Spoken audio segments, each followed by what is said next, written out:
Sejak bulan September, pengiriman PMI terpantau meningkat. Benarkah ini menunjukkan situasi yang semakin sehat? Assalamualaikum warahmatullahi wabarakatuh. Halo sahabat dunia BMI, welcome back to my channel.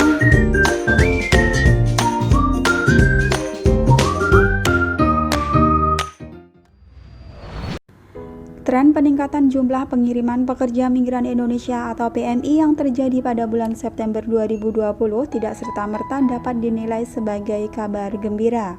Berdasarkan laporan terakhir Badan Perlindungan Pekerja Migran Indonesia atau BP2MI, pekerja migran dari tanah air yang ditempatkan di luar negeri meningkat pada bulan September 2020 dengan jumlah 5.186 orang, naik dari bulan sebelumnya yang berjumlah hanya 4.201 orang.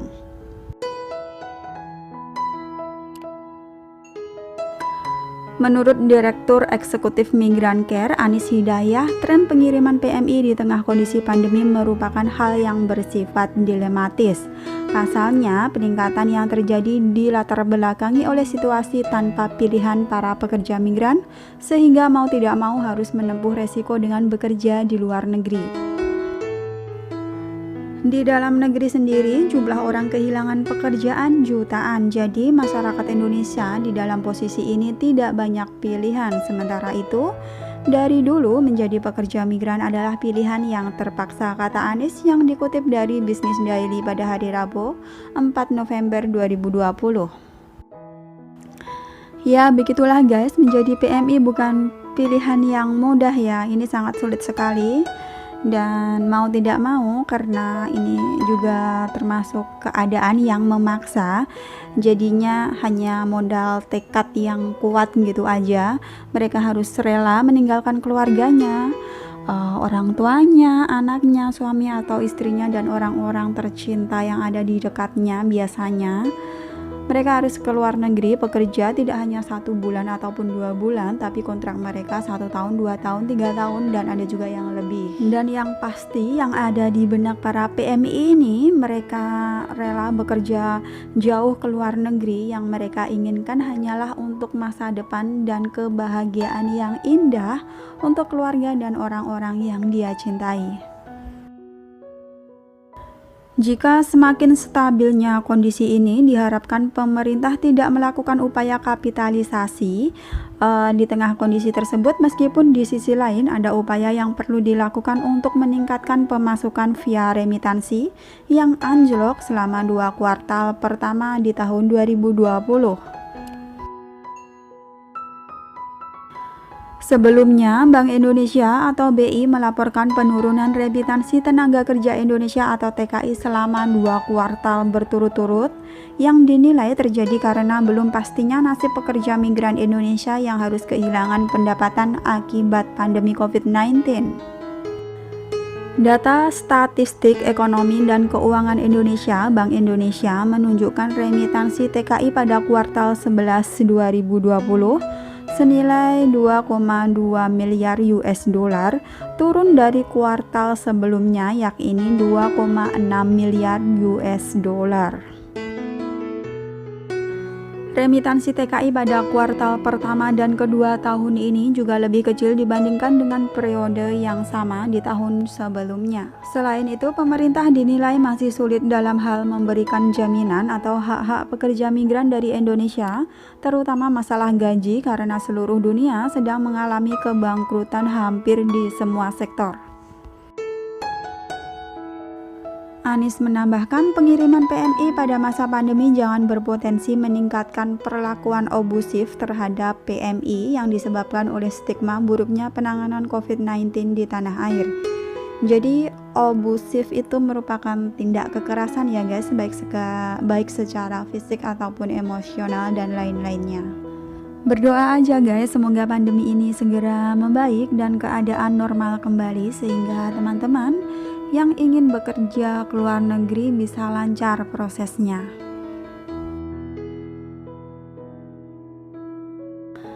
Yang mau berangkat ke Taiwan guys, ini wajib tahu ya, dan jangan sekali-sekali berbohong. Jika ketahuan berbohong bisa terancam denda hingga 150.000 NT dolar. Jadi jangan meremehkan aturan yang ada di Taiwan karena setiap kesalahan itu dendanya ada.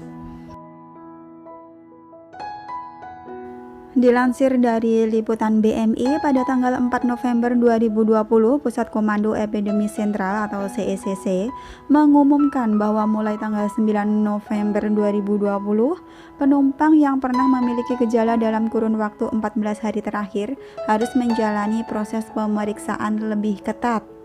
Selain itu guys, saat ini situasi wabah COVID-19 di berbagai negara masih berlangsung dan sangat serius. Ditambah lagi, musim gugur dan musim dingin adalah musim yang sangat rawan terhadap penyebaran influenza.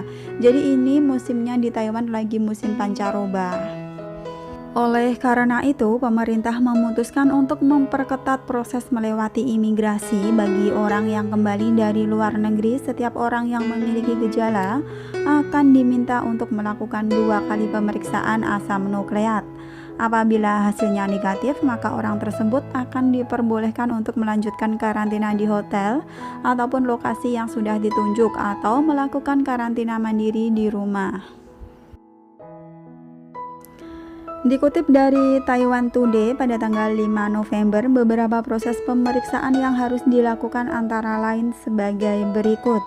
Yang pertama, penumpang yang memiliki gejala atau pernah memiliki gejala dalam kurun waktu 14 hari terakhir harus menjalani pemeriksaan dan pengambilan sampel di bandara atau di rumah sakit yang telah ditunjuk.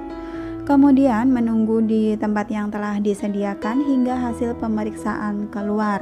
Apabila hasilnya negatif, penumpang tersebut harus menjalani pemeriksaan kedua setelah 24 jam. Yang kedua, apabila hasil pemeriksaan kedua juga negatif dan dinyatakan aman oleh diagnosis dokter, penumpang tersebut akan diizinkan untuk melanjutkan karantina di hotel atau di lokasi yang ditunjuk atau melakukan karantina mandiri di rumah. Dan jika hasilnya positif, otomatis akan mendapatkan penanganan lanjutan ya guys.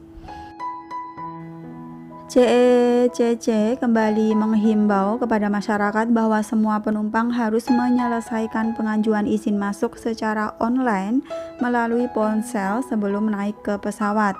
Apabila dalam kurun waktu 14 hari terakhir sebelum terbang, Anda mengalami gejala demam, batuk, pilek, hidung tersumbat, nafas tersegal-segal, diare, kehilangan indera penciuman, tubuh lemas maupun gejala lainnya yang mirip dengan gejala COVID-19, Anda wajib melaporkan diri kepada petugas bandara dan menjalani pemeriksaan. Jadi teman-teman, setibanya di Taiwan, saat pemeriksaan teman-teman harus jujur dengan kondisi kesehatan Anda. Ini untuk mengantisipasi hal yang tidak diinginkan ya guys. Akhir-akhir ini beredar berita bahwa ada beberapa PMI yang baru datang di Taiwan sudah dinyatakan positif COVID-19.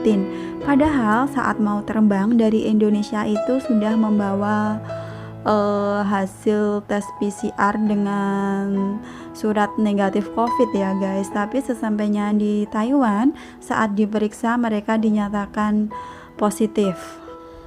Dan kemarin ada satu kasus di mana ada seorang PMI, dia baru datang di Taiwan dan terancam kena denda 1 juta NT dolar dikarenakan dia pilek dan tidak lapor. Dia hanya minum obat yang dia beli sendiri dari warung dan kini ia dinyatakan positif COVID-19. Kronologinya guys, TKI tersebut datang ke Taiwan pada tanggal 14 Oktober kemarin dan dinyatakan positif. Kini terancam denda yang cukup besar karena menulis laporan bohong dan mengonsumsi obat warung secara sendiri tanpa konsultasi. TKI tersebut selama masa karantina telah menulis laporan harian yang tidak sebenarnya, mengalami pilek tapi tidak menulisnya dan malah mengonsumsi obat yang dibelinya di warung saja, sebagaimana kebiasaan yang ada di Indonesia. Kalau di Indonesia itu pilek udah biasa ya guys, tapi lain dengan di Taiwan. Pilek itu suatu penyakit yang semua orang pasti takut. Oke, selanjutnya selesai masa karantina dan pengecekan kembali terkait positif atau negatifnya COVID, ternyata ia dinyatakan positif dan setelah diusut, ia melakukan pelanggaran di atas, yaitu mengonsumsi obat sendiri. Pilek tidak lapor, guys. TKI atau pria tersebut berusia 30 tahunan yang tercatat dengan nomor kasus 558. Ini kasus COVID yang ada di Taiwan, dan dia terancam denda antara 100.000 hingga 1 juta NT dolar, atau jika dirupiahkan itu kurang lebih 50 juta hingga 500 juta rupiah.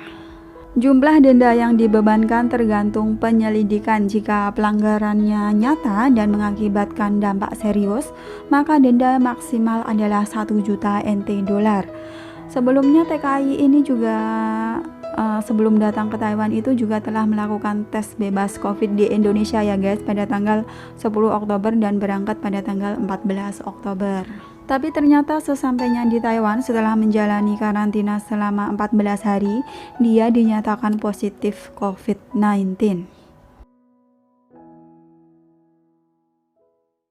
Thanks for watching and see you next video. Wassalamualaikum warahmatullahi wabarakatuh.